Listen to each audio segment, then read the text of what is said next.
Haleluya. Akhirnya kita bisa dengar, saudara ya, bagaimana kesaksian daripada saudara kita di berbagai kota. Dan di akhir dari small group kita nanti, Bapak Ibu akan diberikan kesempatan untuk membagikan berkat apa yang didapatkan dari materi yang sudah dipelajari. Saya berharap Bapak Ibu bisa menyampaikan pesan dan kesaksiannya melalui audio di WhatsApp. Nah, kita akan memasuki small group kita malam hari ini. Pekan ini, kita masih belajar tentang jalan kehidupan bagian yang kedua. Nah, di bagian ini secara khusus kita akan mengambil satu tema, yaitu kita harus menyembah Tuhan. Amin. Mari ucapkan bersama-sama. Saya harus menyembah Tuhan. 2, 3. Saya harus menyembah Tuhan. Amin. Mengapa kita harus menyembah Tuhan? Saudaraku, kita akan melihat bersama-sama. Saya akan mengajak Bapak Ibu Saudara untuk bersama-sama kita membaca firman Tuhan ini bersama-sama. Matius pasal 14 ayat yang ke-22 sampai dengan ayat yang ke-33.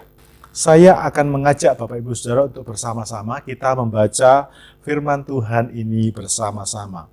Matius pasal 14 ayat yang ke-22 sampai dengan ayat yang ke-33.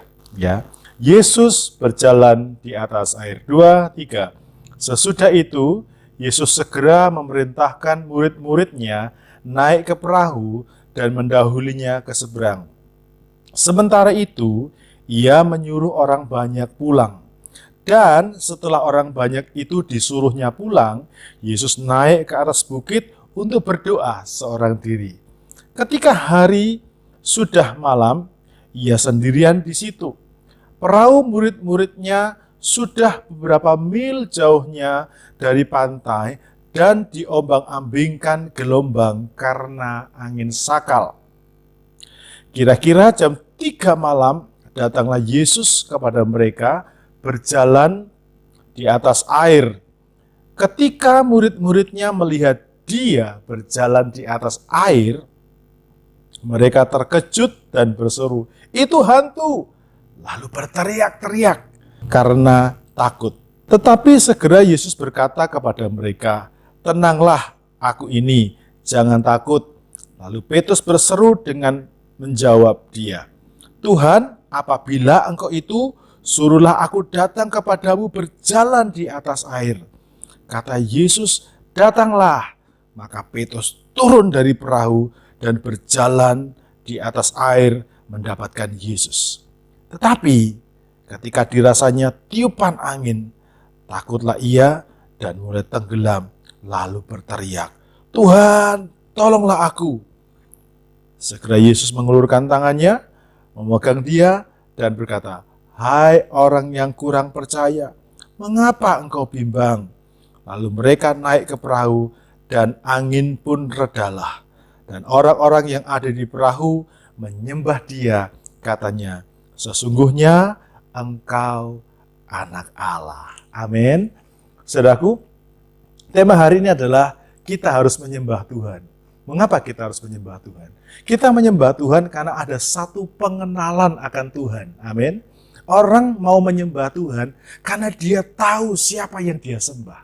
Nah, pertanyaannya adalah, apakah Bapak Ibu Saudara yang bersama-sama kita ada di small group ini, Anda sudah cukup mengenal siapa Tuhan Saudara? Saya akan membagikan kisah ini supaya kisah ini menjadi renungan kita bersama-sama malam hari ini. Amin. Nah, sebuah kisah yang kita sudah baca bagaimana Tuhan Yesus bersama dengan murid-muridnya. Mereka pelayanan, dan setelah selesai pelayanan, Tuhan Yesus berkata kepada murid-muridnya, "Kalian duluan, ya, nanti aku nyusul." Demikian juga ketika orang banyak, ya, jemaat sudah mulai pada pulang, Tuhan Yesus dikatakan oleh Alkitab, Tuhan Yesus seorang diri dan berdoa. Bapak Ibu Saudaraku, saya melihat ini adalah bagian dari skenario, dari rencana Tuhan untuk membuat murid-murid itu belajar mengenal Tuhan. Sampai akhirnya mereka membuat keputusan dalam hidupnya untuk menyembah Tuhan. Amin. Tuhan Yesus membiarkan murid-muridnya berjalan seorang diri. Dan apa yang terjadi, saudaraku? Dalam perjalanan itu, ya, Tuhan mengizinkan murid-muridnya mendahului Tuhan Yesus dengan perahu. Dan di tengah-tengah perjalanan itu, secara tiba-tiba mereka dihantam oleh angin sakal. Apa itu angin sakal? Saudaraku, angin sakal itu angin yang menyerang yang bentuknya itu seperti sendok. Angin sakal itu angin yang menyerang dari atas ke bawah kemudian membawa naik. Dan Anda bisa bayangkan hari itu murid-murid begitu digoncang oleh angin sakal yang begitu hebat, saudaraku. Dan apa yang terjadi? Mari kita lihat bersama-sama. Ayat yang ke-24. Perahu murid-muridnya sudah beberapa mil jauhnya dari pantai dan diombang-ambingkan gelombang karena angin sakal. Jadi diombang-ambingkan. Karena apa, saudaraku ya? Angin sakal itu begitu kuat dan mereka hampir saja tenggelam.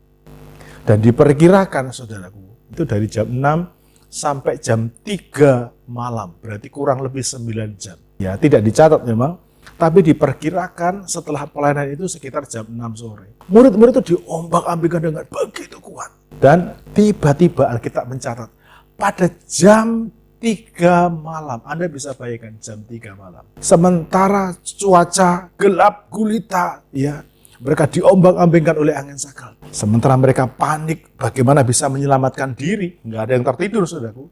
Tiba-tiba dari kejauhan mereka melihat Tuhan Yesus berjalan di atas air. Ya, maka Alkitab mencatat saat mereka melihat ada satu pribadi yang sedang berjalan di atas air itu.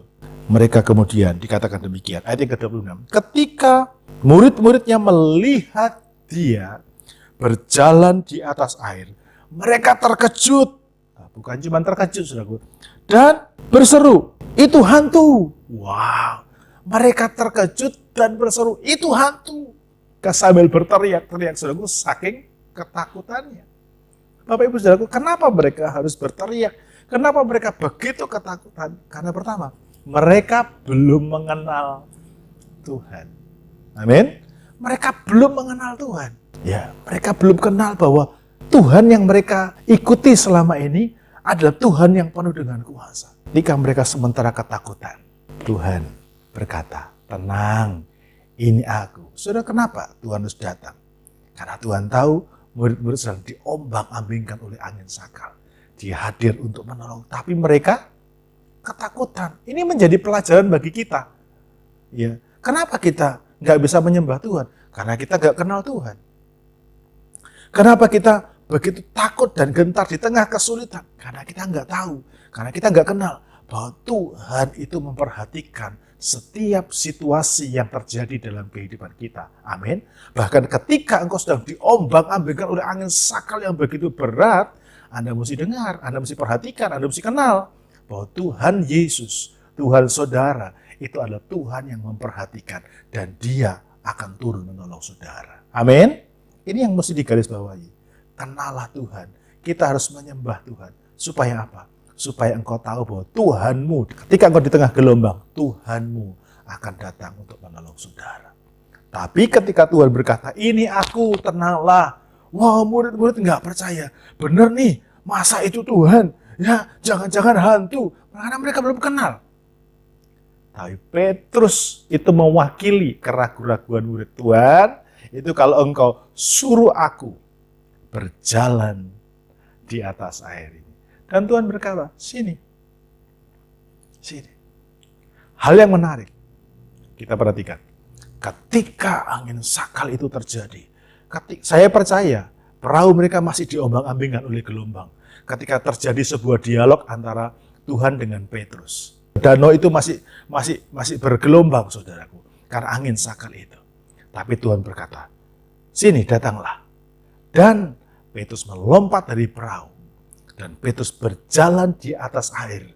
Bahkan saya boleh berkata, Petrus berjalan di atas air. Dan di tengah gelombang yang dibuat oleh angin sakal. Saudara, kita perlu mengenal Tuhan. Supaya kita bisa menyembah Tuhan. Karena engkau tahu siapa Tuhan saudara. Tuhan saudara adalah bukan hanya Tuhan yang bisa berjalan di atas air. Tapi Tuhan saudara adalah Tuhan yang bisa membuat saudara berjalan di atas air, bahkan di tengah gelombang sekalipun. Amin. hari-hari ini, mungkin Anda sedang merasakan bahwa engkau sedang mengalami gelombang yang besar yang menimpa hidup saudara, menimpa bangsa saudara, menimpa kota saudara, menimpa usaha saudara, menimpa pelayanan saudara, menimpa rumah tangga saudara. Kenali Tuhan, supaya kau bisa menyembah Dia. Karena Tuhanmu adalah Tuhan yang bisa berjalan di atas air, dan Tuhanmu akan membuatmu tetap bisa berjalan di atas air, bahkan sekalipun di tengah gelombang yang begitu kuat. Amin. Dan yang terakhir, saudara, ketika Tuhan Yesus menolong Petrus yang sedang terjatuh, diangkat, kemudian mereka naik ke atas perahu. Alkitab mencatat. Mari kita baca sama-sama ayat yang ke-32. Lalu mereka naik ke perahu dan angin pun redalah. Dan orang-orang yang ada di perahu menyembah Dia, katanya, sesungguhnya Engkau anak Allah. Amin. Ketika Tuhan datang, ketika Tuhan hadir di perahu kehidupan kita, maka semua gelombang itu pasti akan tenang dan menjadi reda. Amin. Yang penting di sini adalah ini. Mari kita kenali Dia dan sembahlah Dia. Karena ketika Tuhanmu hadir di tengah-tengah gelombang yang sedang menghantam perahu kehidupanmu, dan ketika Dia datang, saat itu gelombang itu pasti akan reda. Amin. Dan ketika gelombang itu reda, maka engkau akan tahu Dia itu adalah Tuhan yang layak disembah. Amin. Jadi hari ini kita sedang menghadapi angin sakal yang sedang menghantam Indonesia dengan situasi ini. Tapi satu hal yang saya percaya, ini semua terjadi supaya Anda dan saya belajar untuk mengenal Tuhan. Amin. Kita harus belajar mengenal Tuhan supaya pada akhirnya yang kita lakukan adalah kita mau sujud dan menyembah kepada Tuhan. Dan bukan hanya kita berdoa, bangsa kita akan sujud menyembah kepada Tuhan. Sebab Tuhan kita adalah benar-benar Allah yang hidup, yang berkuasa. Amin. Dia bukan berkuasa untuk membuat dirinya berjalan di atas air. Tapi saya yakin hari-hari ini ketika engkau sedang berada di gelombang angin sakal yang besar ini, engkau bukan hanya bisa berjalan di atas air, tapi engkau bisa berjalan di atas gelombang dan bertemu dengan Tuhan. Tuhan akan membuat semuanya reda. Kiranya Tuhan memberkati kita semuanya, biar firman ini menjadi berkat bagi setiap saudara. Tuhan memberkati, mari kita berdoa. Berkat Tuhan mengalir buat kami melalui pelajaran ini. Kami belajar akan sesuatu, bahwa kami punya Tuhan yang hidup, yang berkuasa, Tuhan yang layak untuk kami sembah. Tujuan kami melalui pelajaran ini adalah sujud menyembah kepada Tuhan. Kami harus menyembah kepada Tuhan. Karena itu tuntun kami untuk memasuki sebuah pengenalan akan Tuhan yang besar. Terima kasih Tuhan, berkati sharing kami malam hari ini. Bagi kemuliaan Tuhan kami berdoa. Sama-sama katakan, amin. Amin. Saudaraku, ini tiba saatnya buat saudara untuk membagikan berkat apa yang saudara sudah dapatkan melalui materi malam hari ini. Materi ini tidak sempurna disampaikan oleh saya, tapi saya percaya Roh Kudus akan menyempurnakan semua yang kita sudah sharingkan. Amin. Saya tunggu berkat saudara, saya tunggu kesaksian saudara melalui WhatsApp audio yang saudara bagikan. Sampai bertemu kembali. Tuhan Yesus memberkati. Shalom.